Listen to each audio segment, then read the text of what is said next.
And welcome everyone to another edition of Magic Pod Squad. Oh, it's great to get the band back together again. This draft episode of Magic Pod Squad is presented by Starry, the good folks at Starry. Yes, Magic fans, grab yourself an ice cold Starry lemon lime soda. Starry hits different. Starry is the official soft drink of the Orlando Magic. Boy, it's a good thing. It's a good thing I bought this giant Starry. Yes, David Steele, Jake Chapman, Jeff Turner, George Galante. Well, I think we all are well aware that David has said, I will not do another Pod Squad unless we get a sponsor. So mission accomplished. Right.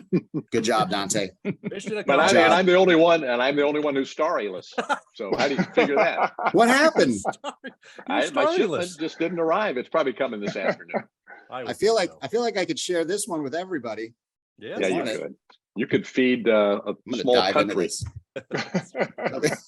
This is great. Well, it's great to have the good folks of Starry on board, and a lot to get to here on Magic Pod Squad. We're going to give you a little pre-draft coverage. The draft, of course, comes your way Thursday at 8 o'clock on ESPN and ABC. We'll have another podcast coming your way on Friday with whoever we pick. So we're excited about that. Get your opportunity to see our first draft pick. But David, thank you for letting me use your cabin, first and foremost. I appreciate this. You're welcome. You're looking good up there in North Carolina. Pretty cool up there, huh? It is nice up here. It is nice up here. Did you enjoy your time up here? You love getting away to the cabin. Haven't had enough time up there, but July is our month. We'll get up there in July. JT's headed up that way too, I think. Oh, good for you, JT. Yeah. I'm going to do a little family trip in July. I got to get, still working on my rehab, man. I got, I'm a new person now. So fill us in, fill everybody in, Jeff. You're a brand new man. I'm a brand new. I got a new wheel. After years of limping around on my bad left leg, I didn't realize how bad it was until somebody recently emailed me a video. They were walking out behind me after a game. I'm walking with Vince Carter, and we're walking down over the Geico Bridge, and they're behind me videotaping me.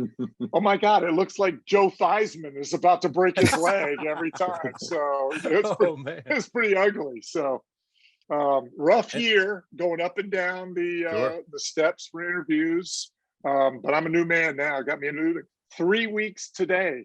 Wow.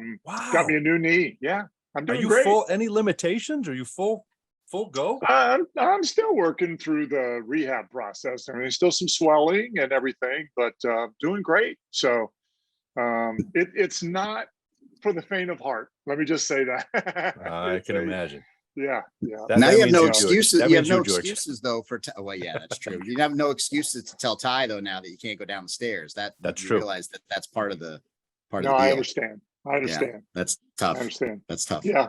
And Jake, but I won't have a problem going down the stairs. That's now. right. True. It's got new legs. So very true. I'm an inch taller, so it's pretty cool. So. Awesome. Maybe I should get that, Dante. That's right. I know. Get 6 of them. Seriously. And Jake, anything new with you since the season ended? No, anything not much. Not much. Just hanging out. New baby girl Josie. She is sleeping right now. I was going to. She was going to make her debut if she was up, but if I go wake her up, then I'll be single. So we're not going to do that. We won't do that. Things are great. Mama Kelly she's just killing it. The way I described it is she's Taylor Swift and I'm a roadie. And so it's, yes. I'm just keeping the amps plugged in over here, but things are really good. She's a month yesterday. So having a lot of fun, getting some sleep when we can. But it's the most amazing thing that ever happened to me. So we're doing good. There's nothing better. You won't say that for another year or two, but there's nothing better. Put your head the word down that everybody always uses the word messy to describe it. And I think that's literal, that's metaphorical. It is. It's just kind of a mess of emotions, but all good stuff. And that's just like anything in life. There's you got to take the bad with the good. And it's mostly good. I mean, it's just there's just nothing like it when she looks up at you. And I found myself tearing up at random times on watching commercials and stuff. Like it's for a 39-year-old, it's a brave new world. That's awesome, man. Well, good for you. Congratulations, guys. And again, welcome everyone to Magic Pod Squad. Guys, we got the draft coming up here in a couple of days. So at this recording, it's Tuesday, and we got the draft coming up on Thursday. But before we get into our guys real quick, I mean, two things since the season ended. I counted 6 new coaches, right? 6 coaching changes since the season ended, and the rumored trade of a superstar and Bradley Beal to the Phoenix Suns, right? That was a big one. And you know, guys, big teams too. You look at Milwaukee, you look at Phoenix. I mean, start there. Where was your biggest surprise, I guess, in the coaching carousel on these teams with new coaches here? I'll jump in. I thought Phoenix was the one that really surprised me. Letting go of Monty Williams, I thought was wild, because you know how much those players like, or at least from the outside, you assume that the players really enjoy playing for Monty Williams. He brought that team to new heights after being in the doldrums for a really long time, and there was a bunch, you know, look at the list. There were how many coaches of the years that all just got fired within you know, within about a 72-hour span. It was really wild, really crazy. But Phoenix one is the one that surprised me the most. And then now with the supposed Beal trade too, like they're the ones that are just out there, yeah, causing a lot of chaos right now are the Phoenix Suns for sure. To me, Adrian Griffin getting the job in Milwaukee might have been the most interesting hire, with all of those big name coaches you were just talking about that were available. And Milwaukee with a veteran team, and Antetokounmpo, their window to win a championship is, you know, at least several more years. And they go with an untested head coach. We know Adrian. He was on Scott Skiles' staff, and is an outstanding person, character-wise, great basketball mind. And so from that standpoint, not really a surprise, but just his lack of experience as a head coach. That one surprised me a little bit, but you know, when you think about it, it makes a lot of sense for Milwaukee. And but he's going to be under a lot of pressure. I mean, they're going to be expected to come out of the Eastern Conference next year, and a first-year head coach, that's asking a lot. David, Coach Bud, 2 years removed from an NBA title. I mean, is that crazy? That's where we're at now. What have you done for me lately? That's crazy. And coach of the year, coach of the year. Right. Yeah, exactly. Yeah, it's crazy, isn't it? The quality of the coaches that were let go, and then you follow that up with the 2 teams that make the NBA Finals have 2 of the most tenured coaching staffs. You know, and it just makes you wonder, you know, like you're trying to build something, and all these people say, you know, this is the way you do it. It's a process and everything. The 2 teams that are really following along in Denver and Miami get to the NBA Finals. So it's going to be interesting. That Phoenix thing is going to be crazy. I just don't know, like, what do they fill their roster out with? You know, you're basically, you know, I don't know that Kevin Durant has played more than 50 games in the last, 3 years. Bradley Beal has been injury prone, so better be doing some good scouting out there in Phoenix to fill out that roster. Well, and Jeff, if there's one thing we know, right, it's the Bruce Browns, right? It's, you know, Jeff Green even hit a couple of shots. It's those guys coming in and helping you win finals games. Max Strus, Gabe Vincent, right? It's the other guys. Yeah, no, very important that you do your homework, put your roster together. But I just, I love that the Denver story, the way they built it through the draft, began adding pieces, but really kind of staying the course with Coach Malone and waiting on Jamal Murray and, developing. It's just a great story. A model, maybe for us here in Orlando, I think. That's right. Get your MVP, Jake, at 41. So we got the 36th pick coming up in the draft, right? We could. How about Motown? What you're one of your former stops there, Jake. Motown landing Monty Williams. That seemed like a big pickup for them. Yeah, it's so strange because you ask anybody who's remotely associated with the NBA, and Monty Williams is just universally respected. So they pounced. Tom Gores saw Monty Williams on the market, and they went out and they grabbed him. And between Dwayne Casey sliding into the front office, Coach Beeline, still being involved there. I mean, they have a whole bunch of combined experience and leadership capabilities within that front office. And Monty he just seems like the perfect guy to lead that young core into the future. I'll throw one more in there that really surprised me. A year ago, Nick Nurse was on top of the world, and everybody thought that Toronto organization was one of the most complete and sort of everybody on the same page. And that's what happens with expectations. One sort of faulty year. You want to talk about expectations? He's got a lot more in Philadelphia now, but I was surprised that they made that move, and it just goes to show you, like you said, what have you done for me lately? I mean, to be on top. What Richie Adubato used to say, winning coach of the year is a kiss of death. Yes, And kiss of I death. think That's that has never proven more true. You're exactly right. Magic fans, grab yourself an ice cold Starry lemon lime soda. Starry hits different. Starry is the official soft drink of the Orlando Magic. I'm gonna grab one. I'm gonna grab one right now. Yeah, Dante, why don't you- oh, you drink right out of the 2-liter. Mhm. Oh, good for you. Just slugs it. Good for you. Yeah, I'm there's guessing not they don't enough do in that. here for me. I'm I gotta guessing have they're a more. little more classy in the Steel household. I'm guessing they don't do it that way. Maybe in a glass with ice.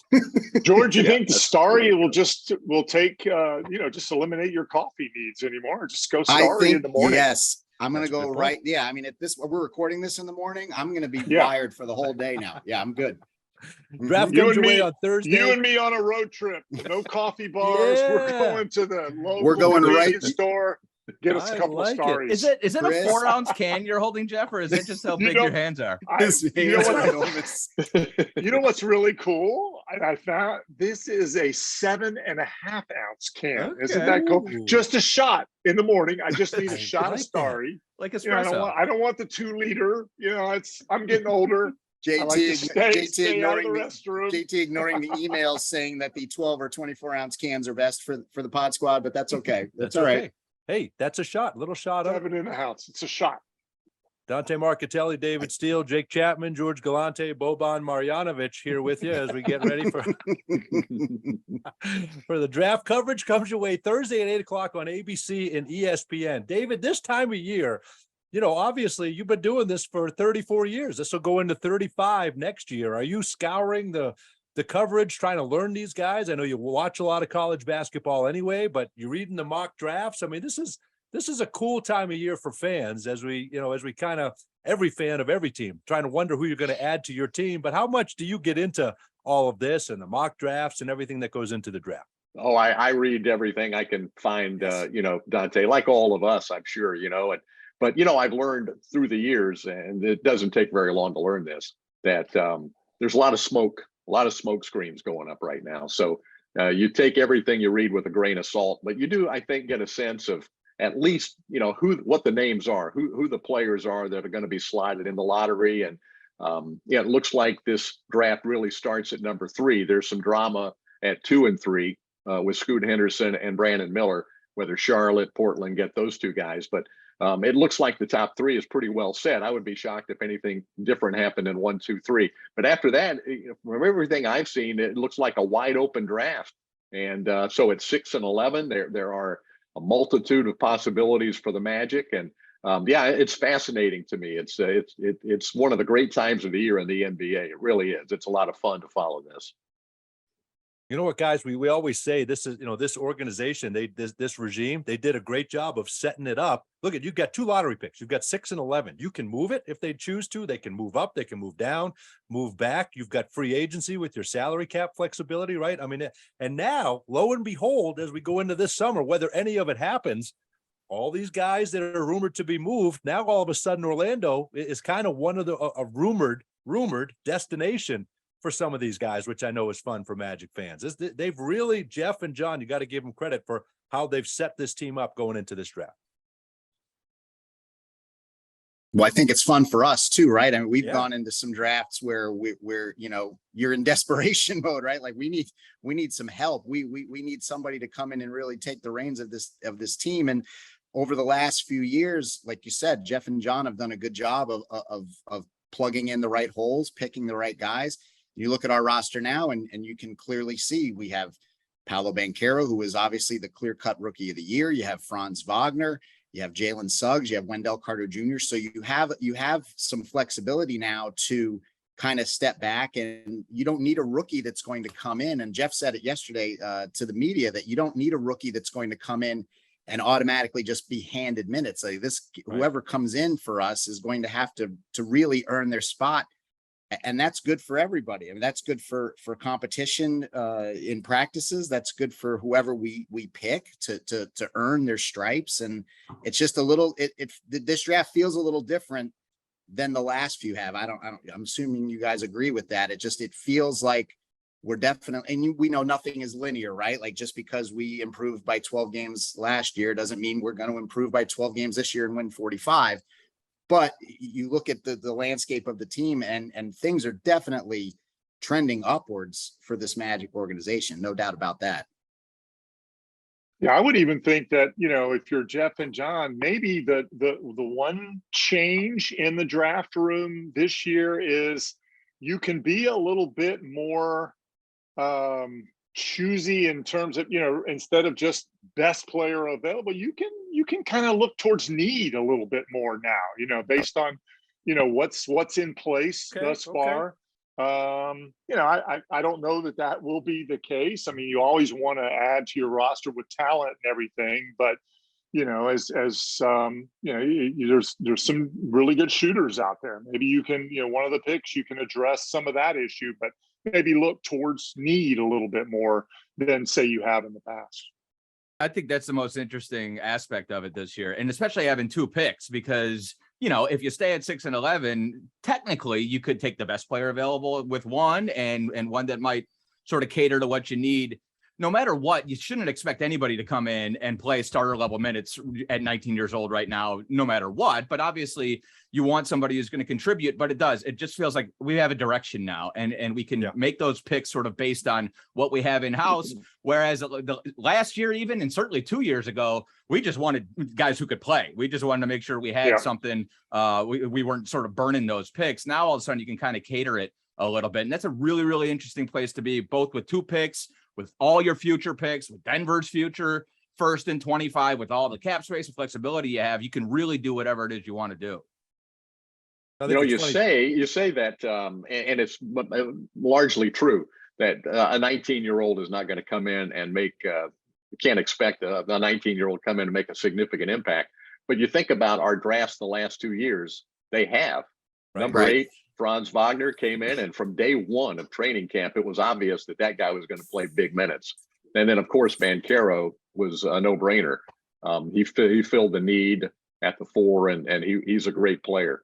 But, so I don't know that you can really say that. I think this is a strong draft.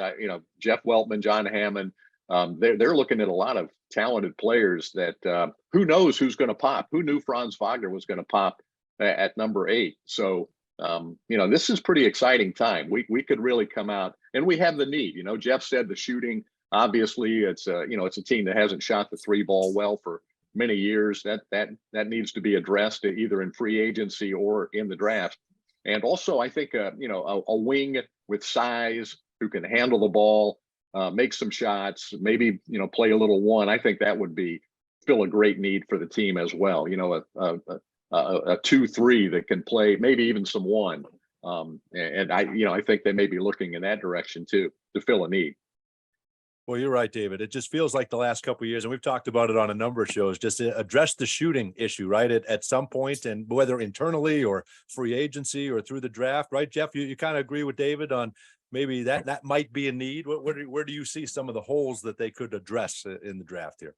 Yeah, I mean, I think that's, in today's NBA, I think that's key. But, as David points out, you can address that through the draft, but, there's also a free agency piece to this as well. We don't know where this will end up, whether we'll have, both picks or we'll end up moving one. But I think, and absolutely, I think internally, I think we've got guys that have the ability to shoot the ball better than what we've seen in the past. It just takes the work in the gym. Certainly, we know we've got guys that are willing to put in the time and do the work.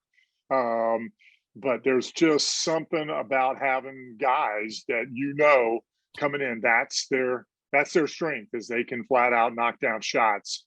And for me personally, I think that takes Paolo Banchero and Franz Wagner, Markelle Fultz. It takes everybody to another level when you add pieces like that. They give you spacing on the floor. Well, Jeff, dive in if you don't mind on that, because I think for the most part, we kind of understand what you mean by that. But if you've got Paolo, Franz, Markelle, and you've got a guy that's a knockdown shooter, how does that open everything up for those guys? Well, I mean, I think we saw a little bit of it, right, in the playoffs this year, particularly. You just take a look at what Miami did. You know, they didn't shoot it well during the season, but during their playoff one, they were right around 40%. And just the attention in your scouting report that you have to commit when you're on your rotations to guys that can knock down shots.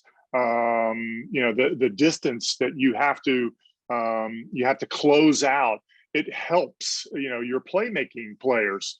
In our case, for me, the ability to put the ball in Paolo's hands and give him space. We saw that this year, right? Like when he has the ability with his size to put it on the floor and create space. And as teams began to scout him a little bit better, they were packing the paint a little bit more, building the walls that we hear so much about.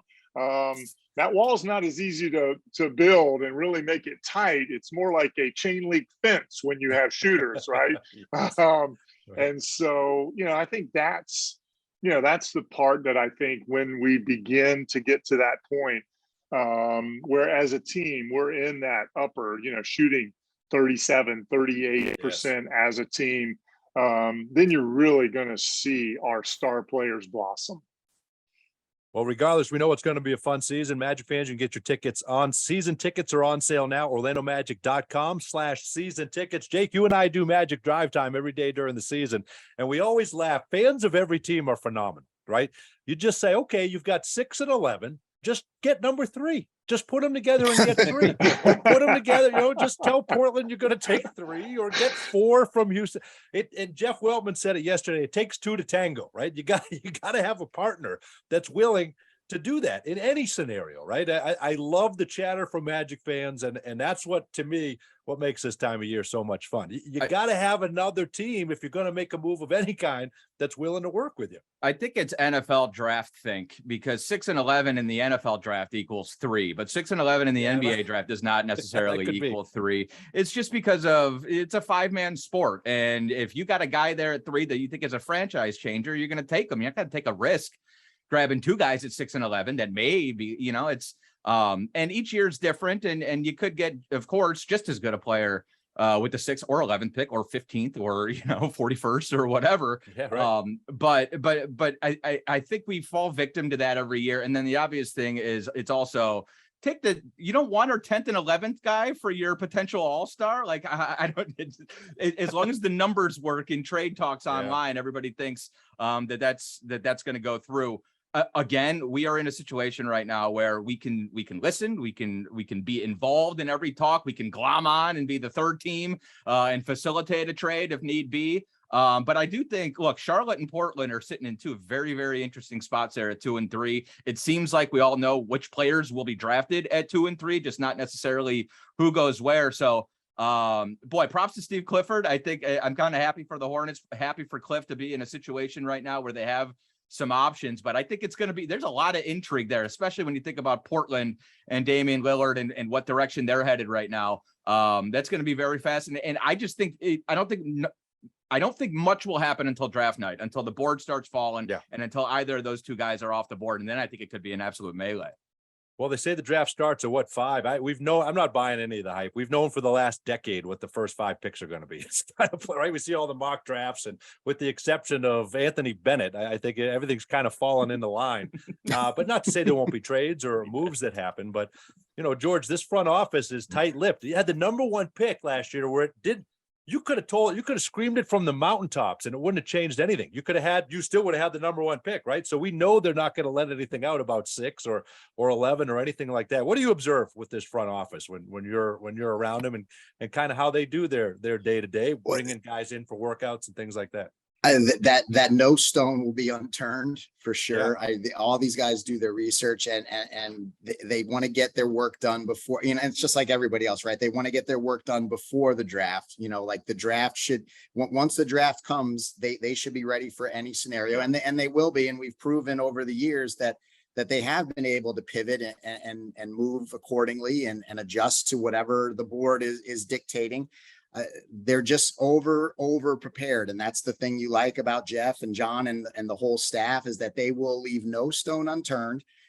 There will be no guy that they don't know anything about, or they'll know everything about every guy, as much as they can possibly know. And they'll be willing to do anything, right? Listen, we could take both picks. We could package both picks. We could move up. We could move down. There's all kinds of things that are still going to be on the table. And you won't know about it until it happens. That's for sure. Right. I mean, we're not going to, there's going to be no leaks. Because I like my job, and if I need, you're not going to divulge anything. You're not going to get it from me. I'm just going to be sitting here drinking an ice cold, crisp, clear Starry. That's what I'm going to do. So. Can't get in trouble that way. The Magic fans, you grab yourself an ice cold Starry lemon lime soda. Right. You got a bathroom close by, George? Yep. As soon as we're done here, I'll be heading right over there. But that's what listen, these guys are prepared. They will be prepared to make the right decision. They're going to do what's best in the interest of the franchise. And they're not going to skip any steps, right? Jeff said that yesterday. We're not, just because we're on an upward trend, we're not going to skip any steps in this process. And Thursday night's draft will be part of that process. And whether that's adding 2 lottery picks, whether that's adding 1 lottery pick, who knows? We won't know until that night comes. And that's what makes draft night so much fun. Oh, I have a question. What do you guys think about the notion of being too young? We already have a young core. Adding 2 more young players at 6 and 11. It's something that I've seen sort of discussed. Obviously, it depends on who the players are. Do they come in? Are they mature? But is that a concern, having 6, 7 under 25s on roster?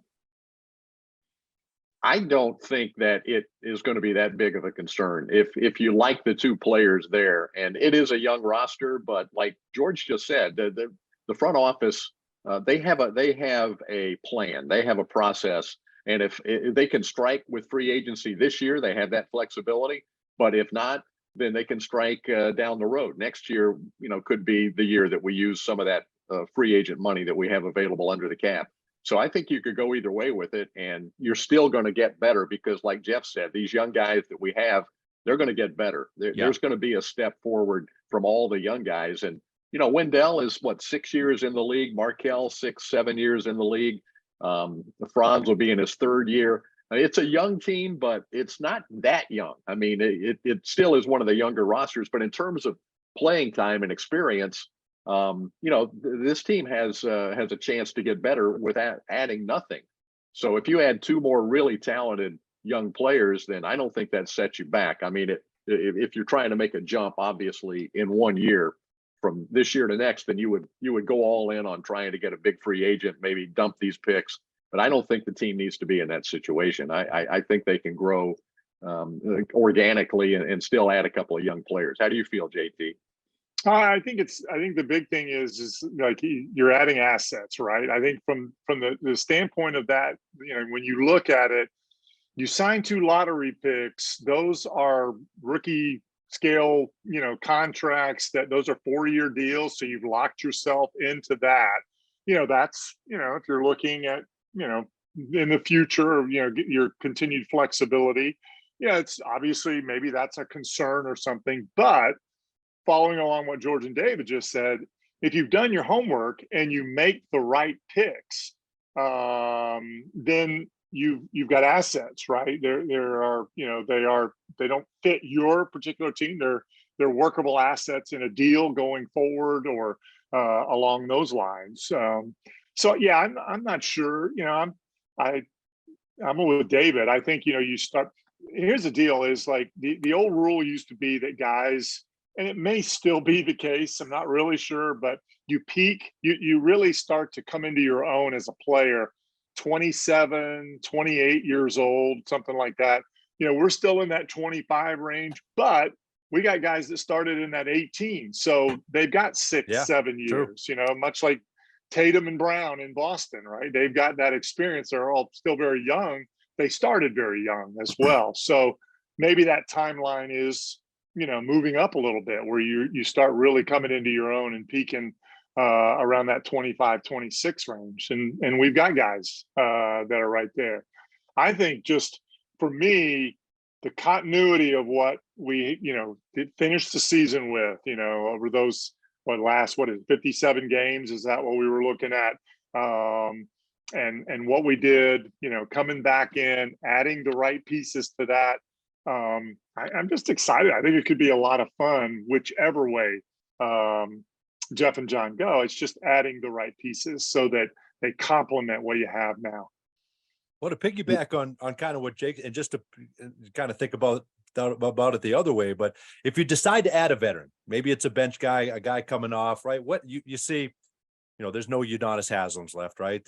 How about Ish Smith getting his first championship after 13 seasons, right? There are so many valuable veterans that really didn't have roles on the floor, but massive locker room roles, right? Jeff Green kind of did both, helped you. How important is it to get the right veteran? If you're going to add a veteran, a guy that can be a voice, that can help you, couldn't that, if you decide to go that route, couldn't that be something that really, and not saying Michael Carter-Williams or Gary Harris or any of these guys aren't doing that or couldn't be the answer to some of that moving forward. But if you decide to add that piece, well, how much could that help these young guys? I don't think our team needs to add a veteran who is the 12th or 13th player on the bench. I think if you add a veteran in our situation, he needs to be a rotation guy. He needs to be a guy that the players in the locker room listen to and respect because of what he can do, on the court and what he brings off the court. Because it's such a young team. You talked about Ish Smith. Denver has a veteran roster. Ish Smith was a good guy in that locker room. The Heat, he's been there for 20 years. Yeah, he kind of sets their culture. But in our situation, I think if we add a veteran, he needs to be a rotation guy and a guy that, high character, that players will follow. And you can get those guys without signing them to massive money or long-term deals. You look at, Kevin Love was bought out. KCP was huge for Denver down the stretch. Bruce Brown and some of these guys. I mean, you can get a guy who plays a big role without, splashing a whole bunch of money and years at him. It's just all about fit. Who fits the culture, who understands what Coach Mosley's trying to do, and who supports our young players well, and who buys in, who wants to come and help this team get to the next level. It is a little bit different when you go to Denver, you're ring hunting. This would be a little bit different a challenge, but I think there are plenty of guys who could help us and be 7, 8, 9, ninth men on this team without needing a whole bunch of money thrown at them. Yeah, unfortunately, all those guys are going to Phoenix. They got plenty of roster space for them. They're all going veteran minimum. So if you're ring hunting and you're going to play for the minimum, you're going to Phoenix. You're exactly right. You're exactly right. Oh man, I tell you. Well, this team is in a great position no matter what it decides to do or where it's going to go. And now we kind of watch how it all unfolds over the next couple of days. I don't know about you guys, but I got a massive kick, and I don't know how much of a role you played in this, George, but seeing Paolo everywhere for the last couple of, the Magic got a guy that is recognizable, identifiable by Magic fans globally, right? I thought it was great that he went back to the Formula One race and was interviewed. Yeah. By that, this time he knew who he was. A rookie of the year, Paolo Banchero. He was at the NBA Finals. I thought that's fun for this team and this fan base. It is Not fun. fun for you to coordinate, George. It's but fun turning on the television set and then there's a commercial on, and Paolo's on the commercial for what was it, for Gran Turismo? The movie. Yes. Was it a movie video? Right. It was a movie, right? The movie Gran Turismo. Yeah. All the above.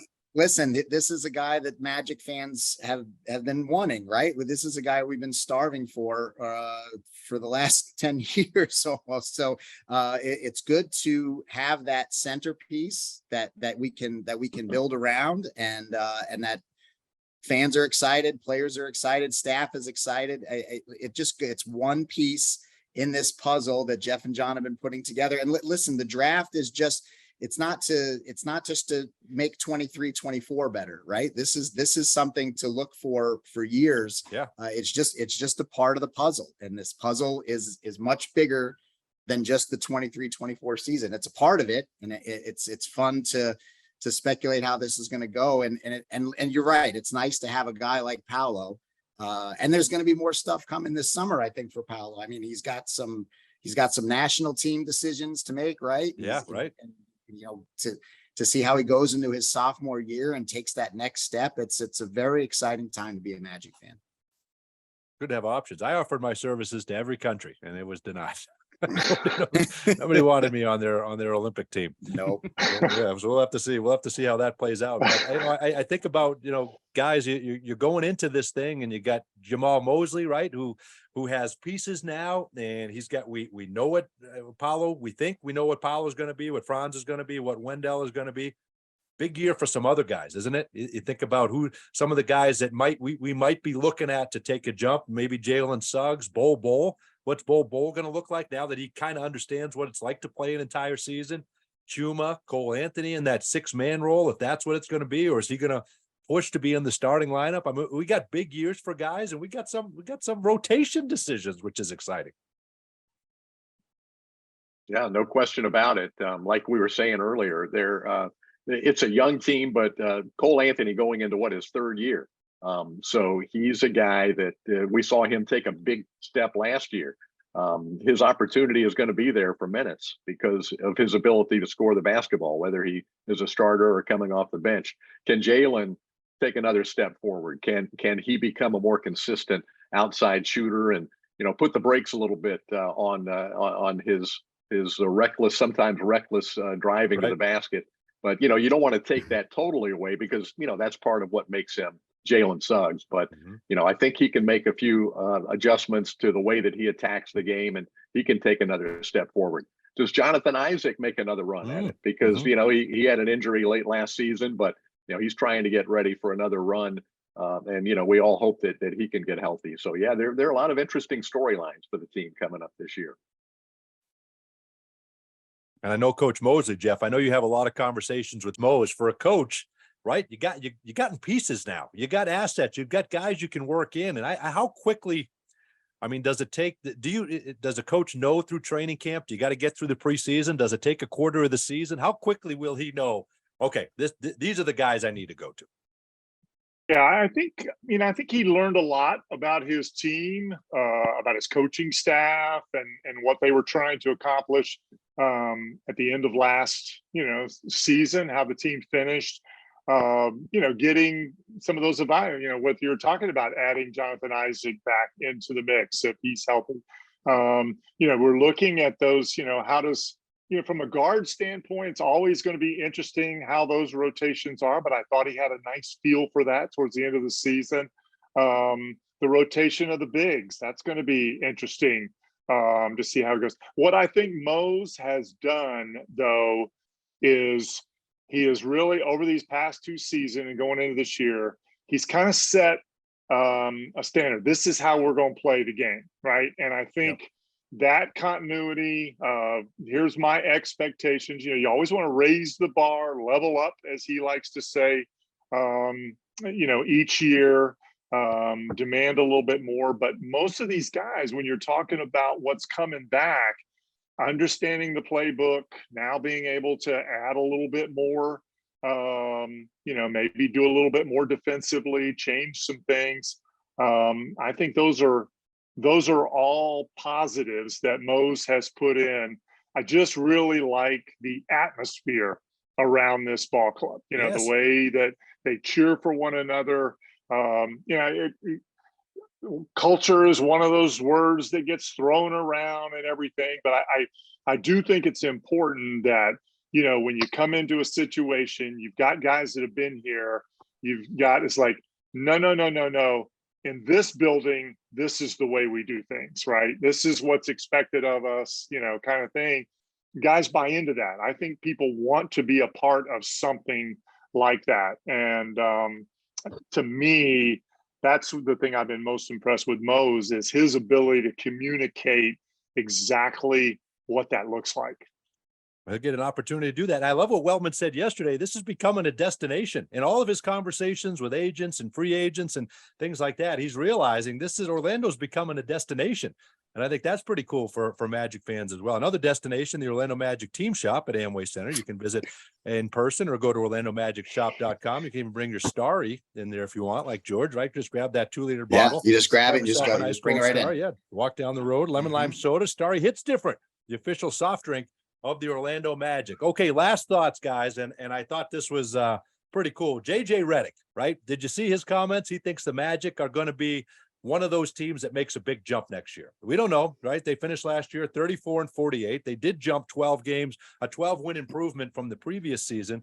But old former Magic player JJ Redick predicting the Magic being one of the teams that take a big jump, basically because of what you said earlier, JT, the last 57 games of the season, you're a 500 ball club.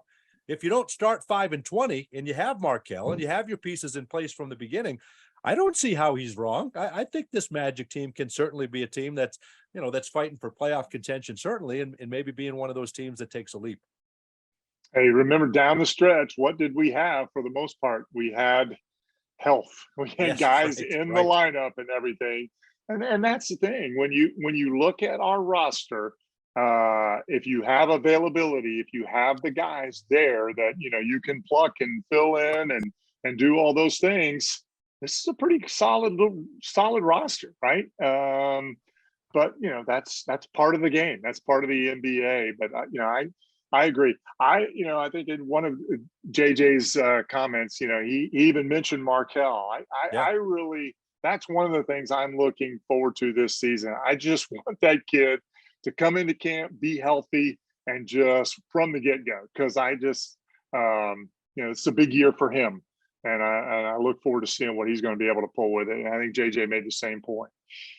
I'll say this about JJ's point, what he said about the Magic, and give him credit. At least he seems to know, about the team. It seems like he follows maybe all 30 teams when you have so many pundits and experts who maybe follow 3 teams or 4 or 5. Yes, but at least his eyes are open to other things around the NBA, and he realizes that the Lakers and the Knicks and the Heat and the Suns are not the only teams in the NBA.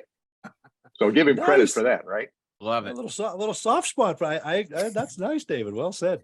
Did any part of you guys appreciate what the Heat did to get to the NBA final? And congratulations to the Denver Nuggets. Right? I did not. I couldn't find myself getting there. I didn't appreciate any none of it.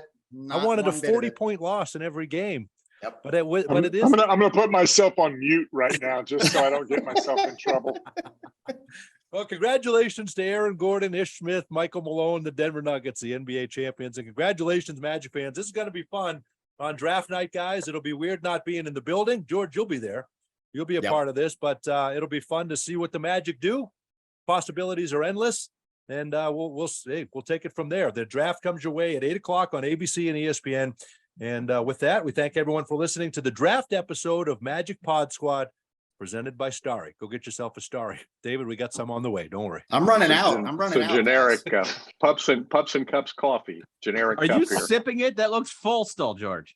I'm trying. I'm doing. Listen, I'm Drink doing it. my best. You got to relax your throat. Get that. You remember college? We'll see you. Enjoy the draft. Well, Friday. So we'll have another podcast coming your way on Friday with the first pick for the Orlando Magic, potentially, and more Starry from George. We'll talk to you then.